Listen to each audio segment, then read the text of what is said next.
एक बार पुनः मैं अमित कुमार श्रीवास्तव अपने इस यूट्यूब चैनल जिसका नाम है दया मैं साइलेंस इस चैनल के माध्यम से आप सभी का स्वागत करता हूं मैं।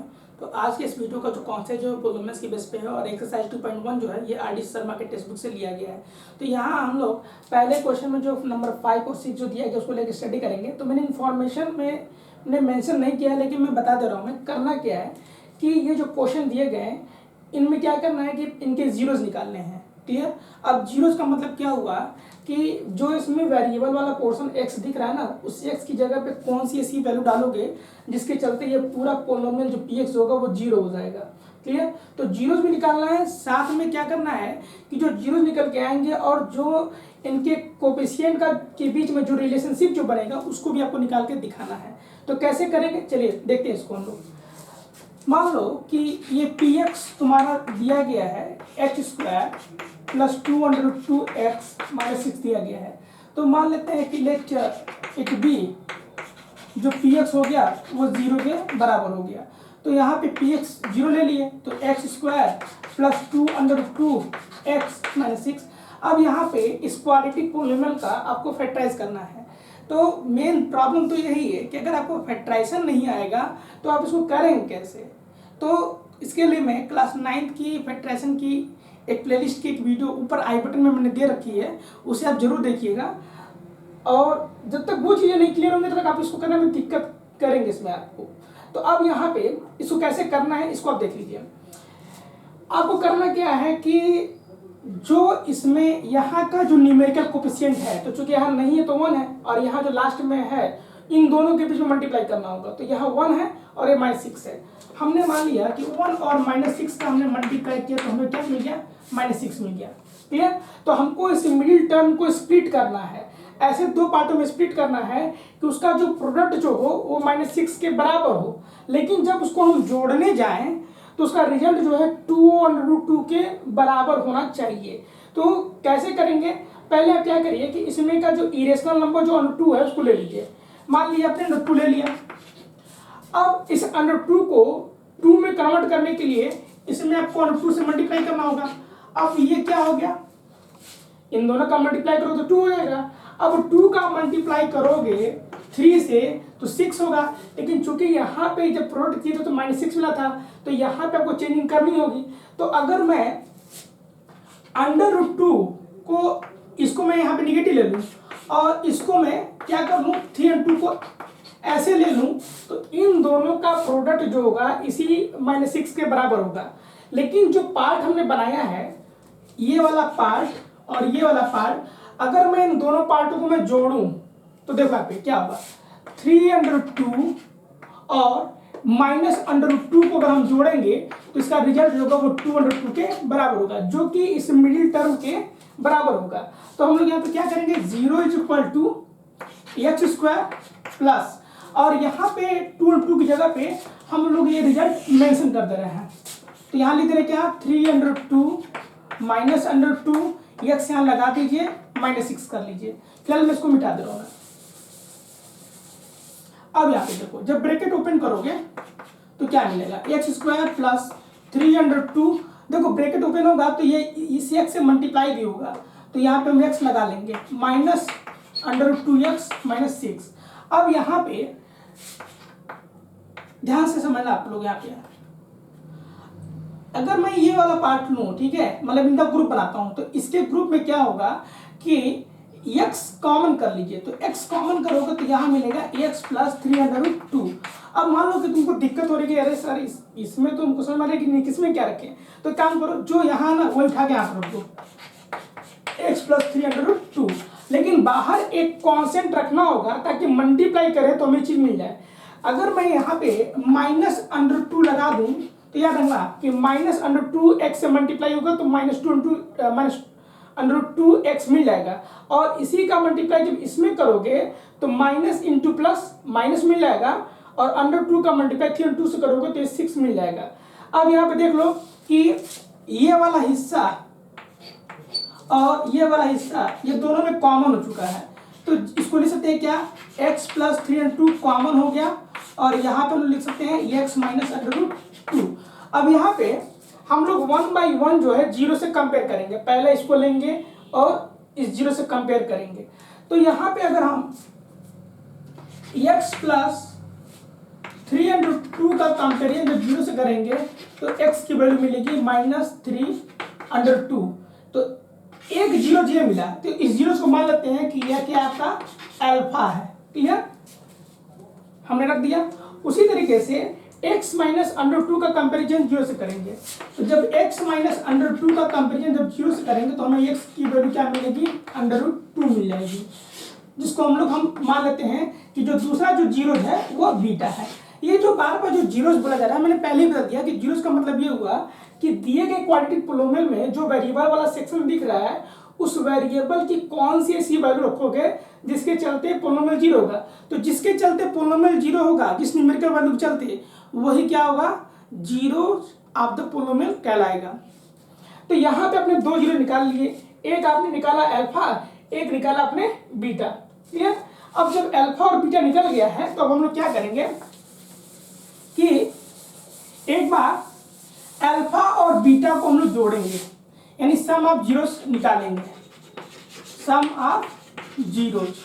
तो जब सम ऑफ जीरोस निकालते हैं तो यहाँ पे जो दोनों जो जीरो आए हैं इनको हम लोग जोड़ेंगे, तो -3/2 और √2 इनको जोड़ने पे मिल रहा है -2/2 मिल रहा है।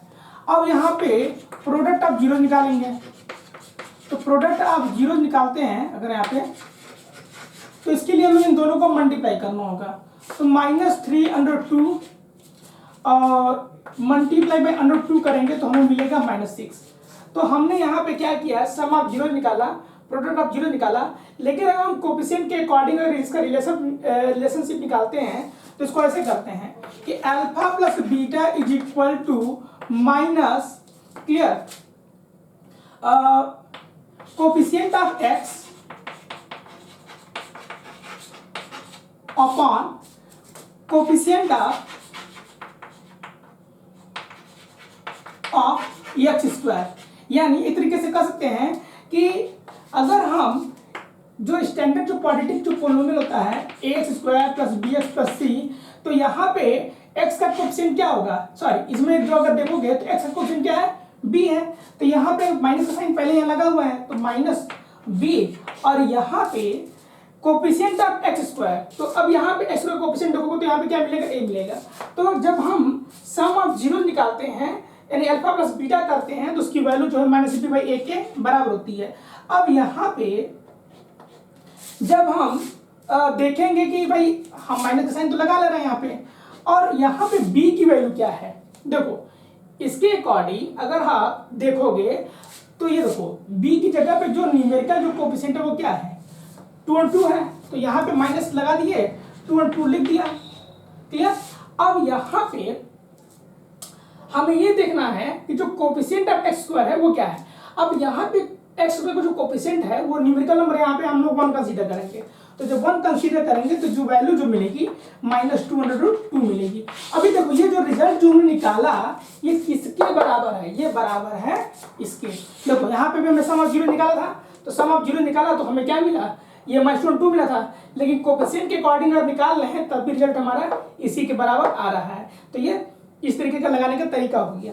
लेकिन अभी हम लोग सम ऑफ जीरो निकाले हैं, अगर हम लोग प्रोडक्ट ऑफ जीरो निकालेंगे यानी अल्फा इंटू बीटा करेंगे तो हम लोग क्या करेंगे, constant, clear, constant by coefficient of x², coefficient of x²। अब यहाँ पे देखो अगर हम लोग ये जो क्वाड्रेटिक जो स्टैंडर्ड जो क्वाड्रेटिक जो पोलिनोमियल है इसमें कांस्टेंट है c, चूंकि इसमें वेरिएबल तो लगा नहीं है तो यहाँ पे हम लोग क्या करेंगे, c लिखेंगे अपॉन, अब कोफिशिएंट ऑफ x क्या होगा, तो यहाँ पे a दिया गया तो यहाँ c/a लिखेंगे। लेकिन अगर हम लोग सॉल्व कर रहे हैं तो यहाँ पे अगर हम लोग प्रोडक्ट ऑफ जीरो से कर रहे हैं अल्फा बीटा का, तो यहाँ पे c/a करेंगे तो यहाँ पे जो c की जो वैल्यू है वो क्या है, वो -6 है। देख लो इस क्वेश्चन में जो कांस्टेंट जो पार्ट है वो -6 है, तो -6 हमने लिख दिया, और a की वैल्यू क्या है, एज ए 1 ही है। तो अगर हम अल्फा इंटू बीटा कर रहे हैं तभी हमें क्या मिल रहा है, -6 हमें मिल जाएगा। तो ये क्वेश्चन 1 में जो क्वेश्चन नंबर 5 था वो मैंने आपको बता दिया। उसी तरीके से मैं 6 को भी मैं बता दे रहा हूँ, मैं 6 को भी आप देख लीजिए। अगर आप इसकी डिटेल स्टडी चाहते हैं तो ऊपर आई बटन में मैंने पोलिनोमियल के बेस पे बहुत सारे वीडियोस मैंने बना के रखे हैं, उसकी प्लेलिस्ट आपको मिल जाएगी, उसको ऊपर जरूर चेक करिएगा। अब यहाँ मान लो क्वेश्चन देखो, मान लेते हैं कि ये भी जो पोलिनोमियल जो है वो 0 के बराबर हो गया, ठीक है। तो यहाँ लिख दो 0 is equal to √3 x² plus 10x plus 7 √3। अब यहाँ पे आपको इस मिडिल टर्म को स्प्लिट करना है, तो कैसे करोगे, इसका √3 ले लो और इसका 7 √3 ले लो, मतलब a और ये c इन दोनों का मल्टीप्लाई करो, तो √3 का मल्टीप्लाई 7 √3 से कर दीजिए। तो यहाँ पे तो क्या मिलेगा, 21 मिलेगा। इसी 21 को हम लोग 7 × 3 भी करेंगे तो भी हमें 21 मिलेगा। लेकिन अगर हम इस पहले पार्ट 7 और 3 को अगर हम जोड़ें तो बीच वाले जो कोएफिशिएंट का जो रिजल्ट जो दिया उसी के बराबर होगा, यानी 7 + 3 = 10 आपको मिल जाएगा। तो हम लोग यहाँ पे क्या करेंगे कि जहाँ पे 10 दिख रहा है वहाँ पे 7 + 3 लिख दीजिएगा। तो यहाँ देखो क्या लिख रहा है, 0 is equal to √3x² plus 10 की जगह पे हम लोग सीधे 7 + 3 लिख दे रहे हैं, x लगा दीजिए प्लस 7 √3 लिख दीजिए। अब यहाँ पे देखो 0 is equal to √3x² plus 7x plus 3x plus 7 √3। अब यहाँ पे देखो कि इसमें अगर आपने x निकाल लिया तो यहाँ पे क्या मिला, √3x प्लस 7 मिल गया। अब आपको दिक्कत हो रही है कि सर यहाँ तो आप देख रहे हैं कि x कॉमन कर लिया, यहाँ पे क्या करें, उठा करके यही उठा कर दो यहाँ पे, तो √3x प्लस 7। लेकिन यहाँ पे एक कोई न्यूमेरिकल नंबर तो रखना ही होगा।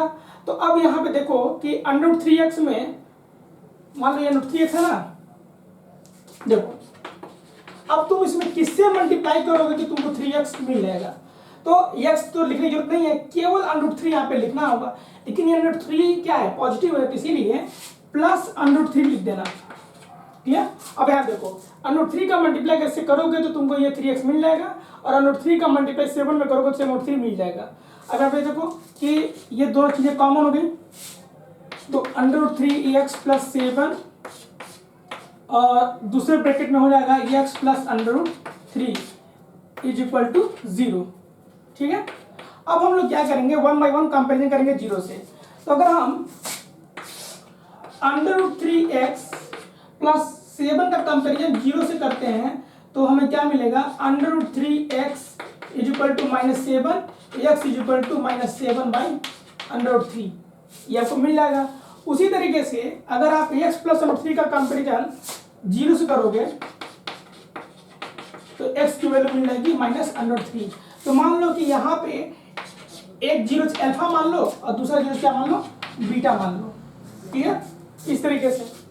अब जैसा कि मैंने पिछले वाले में जो प्रोसीजर बताया था अल्फा प्लस बीटा को जोड़ने के लिए और अल्फा इंटू बीटा करने के लिए, उस तरीके से कर लीजिएगा।